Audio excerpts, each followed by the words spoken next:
The Poem of the Man God, the third year of the public life. Chapter 388, Arrival at Engedi, 20th of February, 1946. The pilgrims, although tired after a long march, which they perhaps covered in 2 stages from sunset to today's dawn, along difficult roads, cannot help uttering exclamations of admiration when after a long stretch of road along a hillside which sparkles like diamonds in the early morning sunshine, they encounter the full view of the Dead Sea displayed before them from shore to shore. The western side has a narrow plain between the sea and the Judean type of luxuriant hills in the hinterland, while on the west the mountains drop sheer to the sea basin. One gets the impression that the ground, in a frightful telluric catastrophe, slid down with a clean cut, leaving crevices vertical to the lake, from which torrents descend, more or less rich in waters, destined to evaporate into salt in the dark, cursed water of the Dead Sea. In the distance, beyond the lake and the first range of hills, there are many more slopes which are beautiful in the morning sunshine. To the north one can see the green-blue mouth of the Jordan and mountains framing the lake to the south. It is grand, solemn, sad, majestically admonishing scenery, in which the charming view of the mountains mingles with the gloomy one of the Dead Sea, the sight of which seems to remind one of what sin and the wrath of the Lord can bring. Because such a large expanse of water without a sail, a boat, a bird, an animal crossing it, flying over it or drinking on its shores, is really frightening. And in contrast to the punitive sight of the sea, there are the wonders of the sun on the little mountains, on the dunes, as far as the desert sands, where the salt crystals look like precious jaspers spread on the sand, on stones, on the rigid stems of desert plants. And thus everything is beautiful, brightened by the diamond dust. And even more wonderful is the fertile aspect of a tableland, about 150 meters above sea level, with luxuriant palm trees and all kinds of trees and vines, and where blue waters flow and a beautiful town has been built, surrounded by a flourishing countryside. When one looks at this landscape, which is so pleasant, charming and flowery, after contemplating the gloomy sight of the sea, the tormenting view of the eastern shore, which displays a sad tranquility, only in a low green strip of land jutting out into the southeastern part of the sea, the desolate desert of Judah, the severe view of the Judean mountains. One seems to awake suddenly from an oppressive nightmare that turns into a gentle vision of peace. This is Engedi, celebrated by the poets of our fatherland. Look how beautiful this district is, nourished by so much graceful water in the midst of so much desolation.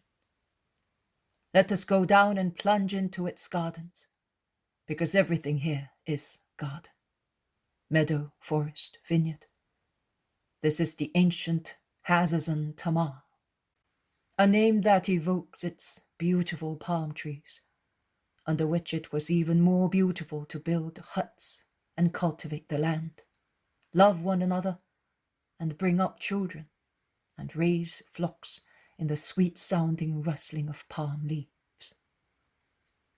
This is the pleasant oasis, the survivor of the lands of Eden punished by God, surrounded, like a pearl in a bezel, by paths accessible only to goats and roe deer, as is written in the Book of Kings.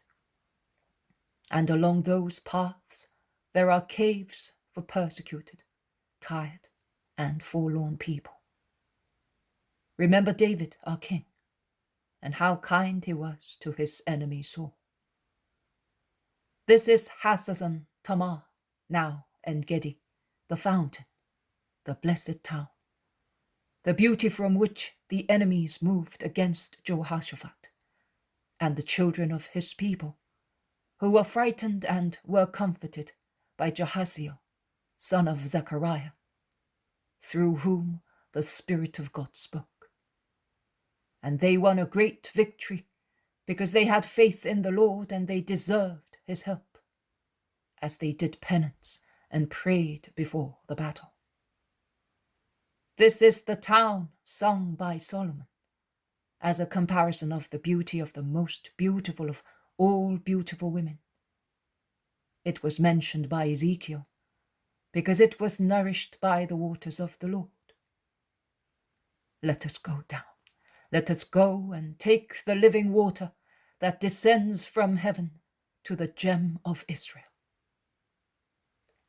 And he starts running down a very steep path which zigzags down the reddish, calcareous rock that in the spot closest to the sea reaches the edge of the mountain, that is, its ledge, a path that would make giddy even the most expert mountaineers. The apostles are hardly able to follow him, and the older ones are left far behind when the master stops at the first palm trees and vineyards of the fertile tableland, where crystal clear waters are gurgling and all kinds of birds are singing.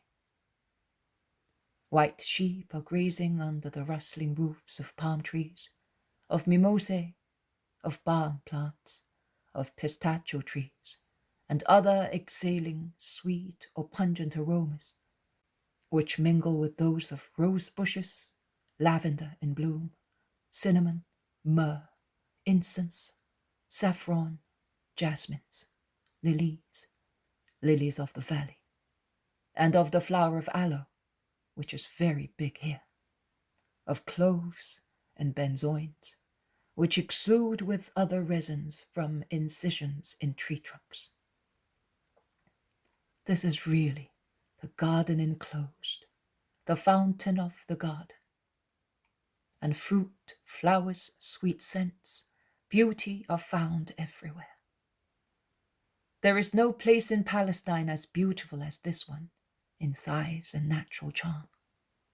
While contemplating it, one understands many writings of Eastern poets, where they celebrate the beauty of the oasis as if they were paradises spread over the earth.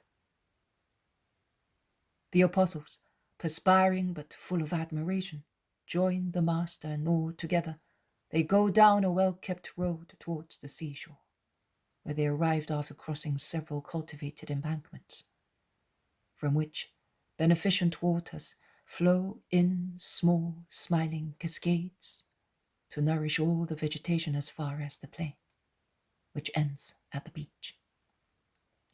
Halfway down the hillside, they enter the white town, among rustling palm trees and sweet-smelling rose bushes, and thousands of flowers of its garden, and they look for lodgings, in the name of God, at the first houses.